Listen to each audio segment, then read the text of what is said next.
اتخذ هزيم الرعد قراره بالقضاء على جادر الذي استولى على جوجو، ولكن روجينا صرحت بأنها ستبقى في جوجو وتدافع عنها ضد هزيم الرعد. كان قرارها صدمة كبيرة له وأوقعته في حيرة وتردد، لكن الأمر لا بد أن يحسم.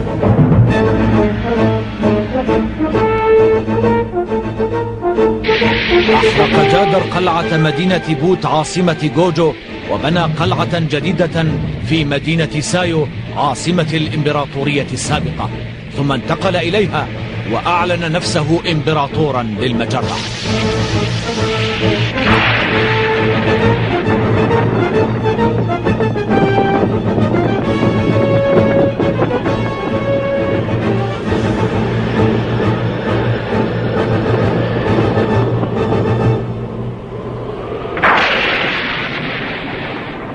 اليوم أعلن نفسي أمامكم إمبراطورا للمجرة. سوف أقضي على الأعداء جميعا وأوحد الكواكب تحت راية الإمبراطورية المجيدة. والآن فليحتفل الجميع.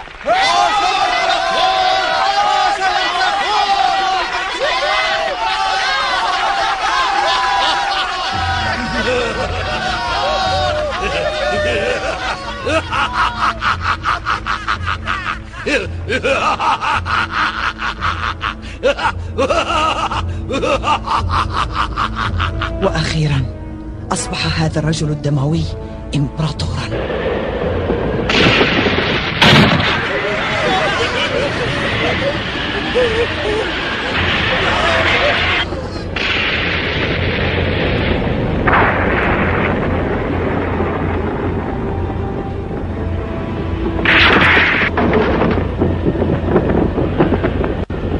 سأمد سلطاني بالقوة إلى جميع الأماكن، ولن يجرؤ أحد أبدا على معارضتي أو الوقوف في وجه طموحي. لا أحد، إنني الأقوى.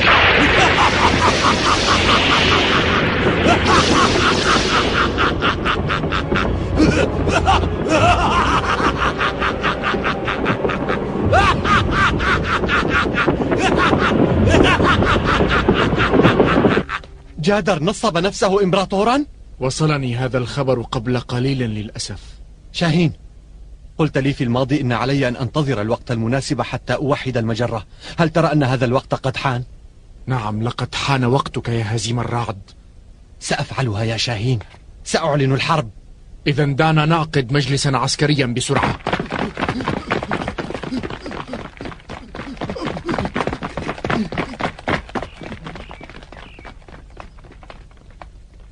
سيد سانغرا كوساي، هل حدث مكروه؟ نحن نعقد اجتماعا للمجلس العسكري. نظف المكان جيدا. حاضر. سيد لينغ سوغا، ما الذي تفعله الآن؟ هنالك اجتماع للمجلس العسكري وأنت مدعوا لحضوره. من قال هذا؟ السيد شاهين. هيا أسرع. أرجو المعذرة. لا أفهم فيما يفكر شاهين، إنه رجل غريب. أيها الرجال، لقد حان الوقت كي نهاجم الإمبراطور المزيف جادر ونقضي عليه. حاضر. إنها الخطوة الأولى لتوحيد المجرة. نحن متشوقون إلى ذلك. أصبح الأمر مثيرا. سوف نقضي على الأعداء. سنبدأ التحرك بعد 5 أيام ونخوض المعركة بالقوة كلها، أي ب10 أسراب مقاتلة. كاوبو في المقدمة. حاضر يا سيدي، وشكرا على ثقتك بي. ابذل جهدك. أعدك أن أقوم بأفضل عمل في حياتي يا أبي. أنا ورماح سنقود 5 أسراب هي القوة الرئيسية. مستعد. شاهين ستكون معنا. حاضر. سانغرا كوساي، أنت ستحمي ناكيرو وتدافع عنها مع 6000 جندي. ولكن هذا ظلم، أريد الاشتراك في القتال. الآنسة سيموني والآنسة ريلا هنا، وعائلات المقاتلين أيضا. إنها مهمة أصعب من القتال. حاضر، سأنفذ هذه المهمة. أين أنت يا لينغ سو؟ تعال. أنا هنا يا سيدي. الخطة الحربية التي وضعتها لتوحيد المجرة رائعة جدا. لقد رأيتها ونالت إعجابي أيضا. شكرا سيدي. سوف تكون معنا في سفينة القيادة. في الصاعقة؟ نعم، فأنت نائب للمخطط الحربي شاهين، وهو الذي اقترحك.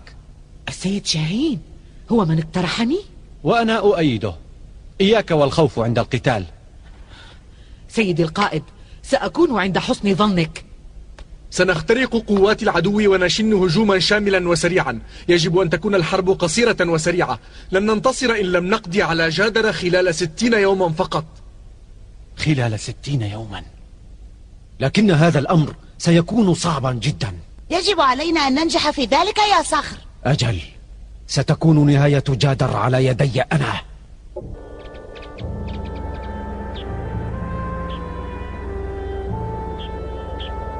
إنها المعركة أخيرا. صحيح، ستكون هذه هي المعركة الأكبر والأهم في حياتك. هزيم، أنا قلق كثيرا عليك. عندما تقاتل روجينا لا تضعف، قاتلها كما يليق بك، لا تتردد أبدا.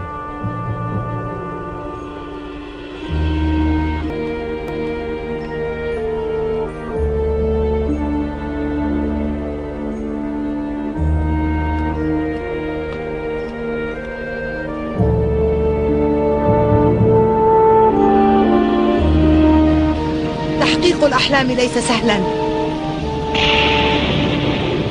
ستواجه الكثير من المصاعب والآلام، فالطريق إلى المجد لن يكون مفروشا بالزهور. أجل، وقد أكون الجبل الذي يقف في وجهك، والسيف الذي يقضي على حلمك. إنني أحتفظ لك باحترام شديد. هزيم، وداعا أيها البطل، وأتمنى لك التوفيق. سيدتي مهلا، انتظري.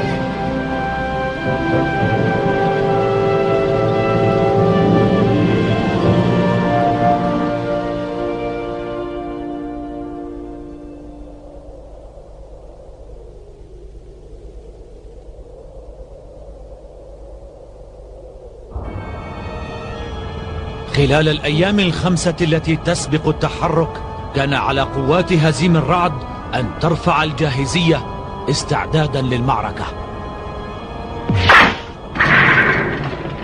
كل شيء يجري بسرعة، وقد خيم جو متوتر فوق ناكيرو الهادئة.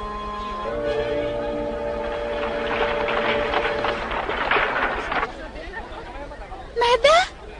ستجري معركة؟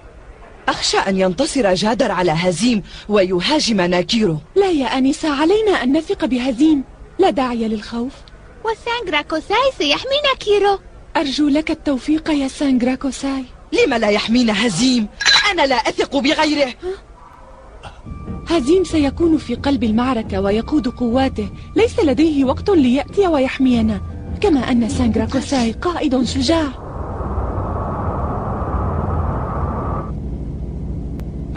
قواتنا تستعد للمعركة. كيف الروح المعنوية للجنود؟ في أفضل حالاتها. سيغيبون عن ناكيرو فترة طويلة، لذا أريدهم أن يودعوها بفرح. قدم لهم طعاما شهيا وليقيموا الاحتفالات. شاهين، ما أخبار تحركات تاي ورين؟ كل منهما يقف في وجه الآخر. هذا صحيح، الخلاف بينهما أصبح حادا جدا. كل واحد يراقب الآخر ويتربص به، لذا لا يمكن لأحدهما أن يتحرك بسهولة.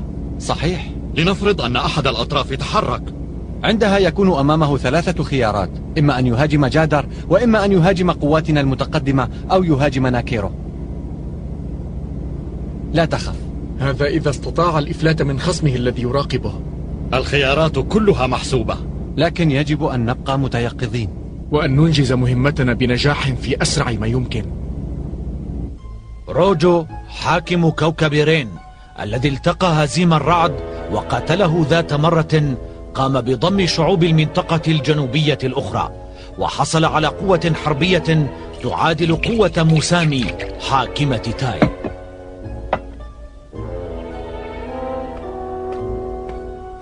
سيدي الحاكم، جاءتني الآن معلومات من ناكيرو تفيد أن هزيم الرعد قرر التحرك أخيرا. لابد أنه ينوي أن يغزو جوجو. نعم، وسيكون هدفه الأول القضاء على الإمبراطور جادر. لن تكون هذه بالمهمة السهلة. لن يكتفي بالقضاء على جادر، إنه يخطط لغزو المجرة. غزو المجرة هو حلمي أنا يا كوسيشيو، لن يسبقني إليه. أعرف هذا يا سيدي، وتفكيري لحله مسخر لتحقيق هذا الحلم الرائع. صدقني، لن يسبقك أحد إلى غزو المجرة. وماذا تقترح أن نفعل الآن؟ سنستفيد من حالة الفوضى التي تنشأ من غزو هزيم الرعد لجوجو. فهمت، تريدنا أن نستولي على جوجو مستغلين انشغال الفريقين. أجل يا سيدي، ولكن علينا أن نختار اللحظة المناسبة للدخول في هذه الحرب. هذا جيد، لكن يجب ألا ننسى مسامي. صحيح، لذا سنجعل الشعوب الجنوبية الأخرى توقف هجوم مسامي علينا. الشعوب الجنوبية؟ إنهم أقوياء جدا في الحرب، ونحن لا نريد منهم سوى أن يوقفوا هجوم مسامي المحتمل. خطة جيدة، نفذ. حاضر. شكرا على ثقتك يا سيدي، وسنستعد بأسرع ما يمكن. وصل نبأ تحرك هزيم الرعد للهجوم على جوجو إلى مسامي حاكمة كوكب تاي. الكل في المجرة يرقب الأحداث بقلق واهتمام. يبدو أن المعارك بدأت. هيرو، كم تبلغ قوات الشعوب الجنوبية حول الحدود؟ نحو 600 سفينة حربية يا سيدتي، وكلها من المدمرات الضخمة. لقد فهمت. روجو يريد أن يبعدني ليصبح قائدا. إنه يريد أن يحول دون أن نشترك في الحرب حتى يتاح له غزو جوجو. لن يستطيع فعل هذا. هزيم الرعد هو الذي سيغزو جوجو، ولن يسمح لروجو أن يسرق منه النصر، كما أن المستشار الحربي لهزيم الرعد ذكي، ولن يفوته حساب احتمال تحرك روجو. إن قوة هزيم الرعد الحربية أصبحت كبيرة جدا بعد أن انضم إليها القرصان كوين وابنه كاوبو وجنودهما. شاهين يعلم أنه إذا تحرك أحدنا، أنا أو روجو، فالآخر سيوقفه. لابد أنه قد بنى خطته على هذا الأساس. إذن سأنتظر حتى أرى تحرك قوات روجو، ثم سأضع خطتي. حسنا، موافقة. شكرا. بات من الواضح أن جادر سيقتل حتما في هذه المعركة. ما الذي يجعلك واثقة كل هذه الثقة يا هيرو؟ لأن هزيم الرعد عندما يشن هجوما على جوجو ستنشق القائدة روجينا عن جادر. روجينا لن تفعل. ولكن روجينا هي من ساند هزيم الرعد ووقف إلى جانبه. إنها مثل أمه، فهل ستقاتله؟ نعم، ستقاتله يا هيرو. لا أصدق هذا. يقولون إن النمر يدفع بابنه إلى الوادي لأنه يحبه ويريده أن يصبح قويا. هل تفكر هكذا؟ لا يمكن أن تفكر بأقل من هذا المستوى. إنها روجينا الرائعة، وقد تمنيت كثيرا أن أكسبها إلى جانبي. كم تبلغ قوات هزيم الرعد؟ بعد أن انضم إليه القراصنة أصبحت قوته 10 أساطيل. 10 فقط؟ هل يريد أن يقاتلني بهذه القوة؟ هي له من غبي. ولكن يا أخي، أقصد أيها الإمبراطور، أرجو أن لا تستخف بهزيم.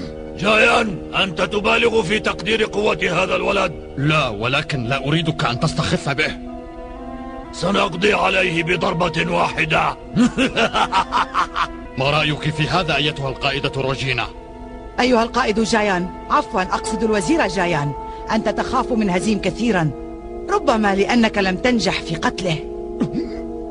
أخشى أن يؤثر خوف الوزير جايان على الروح المعنوية لجنودنا. إذن ما رأيك أن تتولي أنت قتاله؟ كان تابعك ذات يوم، لذلك من الأولى أن تؤدبيه أنت.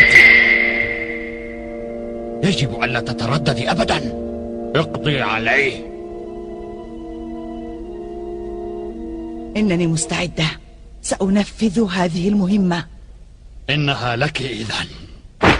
لا يهمني من يفعل ذلك.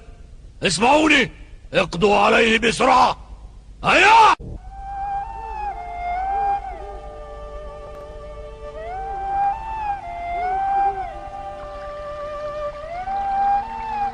هزيم،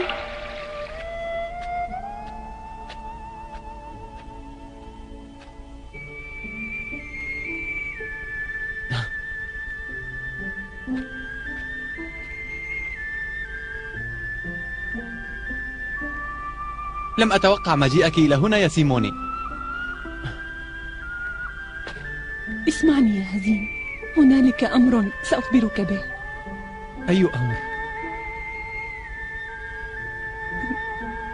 أرجوك كن حذرا. ولكنك يا سيموني، أنا كنت أكرهك لأنك قتلت والدي، ولكنني لا أستطيع أن أقتلك، حتى لا يمكنني أن أكرهك. نعم يا هزيم، أبي لا يحب الانتقام، وكان يحلم أن يرى المجرة موحدة، وقد طلب إلي أن أحقق له هذا الحلم. سيموني، للأسف أنا لا أستطيع أن أحقق هذا الحلم، وليس أمامي إلا أن أعتمد على شخص يستطيع أن يفعل ذلك، وأنا سأساعده حتى لو كان قاتل أبي. سيموني، أتثقين بي؟ أجل، أنقذ المجرة يا هزيم، فأنت أملنا. سأحاول. سوف تنجح، أنا واثقة. نعم، سأفعل ذلك يا سيموني. سأبذل جهدي كي أحقق حلم أبيك. جميع الناس في المجرة يتوقون إلى الهدوء والأمان، أرجوك حقق هذه الأمنية لهم. أيتها الآنسة سيموني، سيدي الحاكم هزيم، الجميع في انتظارك. إذن هيا بنا.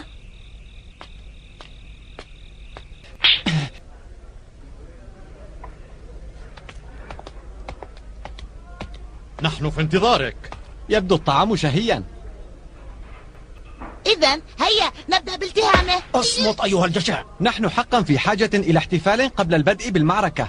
هزيم، اذهب إلى المعركة ولا تقلق على ناكيرو، فنحن جميعا سنقوم بالدفاع عنها. جميعا؟ نعم، فأنا وسيموني قد أوقفنا إطلاق النار فيما بيننا. هذا أمر غريب جدا. أنت ستخوض حربا حقيقية، لذا قررنا أن نساندك، صحيح؟ بلى. شكرا جزيلا لكما، أنا سعيد جدا بهذا التحالف الرائع. الآن يمكنني أن أذهب للقضاء على جادر من دون أي قلق. هيا قبل أن أقضي عليها. سأقضي عليك. كان الاحتفال هادئا، وكان كل واحد مستغرقا في أفكاره الخاصة، فالجميع كانوا يدركون خطورة المعركة القادمة. سيموني أودعت هزيم الرعد حلمها وحلم أبيها، وطوت صفحة الانتقام من فكرها. لقد كان موقفها رائعا، فقد اختارت أمن الناس واطمئنانهم على الحقد والانتقام والقتل. وعلى الرغم من ألمها وحزنها الشديدين، كانت فرحتها بتحقيق الحلم كبيرة.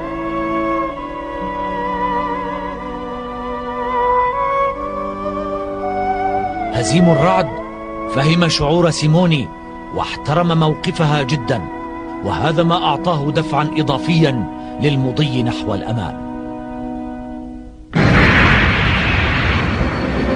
بنظرة عامة إلى المجرة نجد أن الجميع في حالة استنفار وترقب، وكلهم يشعرون بقلق شديد من اقتراب المعركة. حرك هزيم الرعد أسطول ناكيرو، وبدأ أخيرا هجومه الكبير معتمدا على رجاله الشجعان. إن أكبر معركة في المجرة على وشك أن تبدأ قريبا.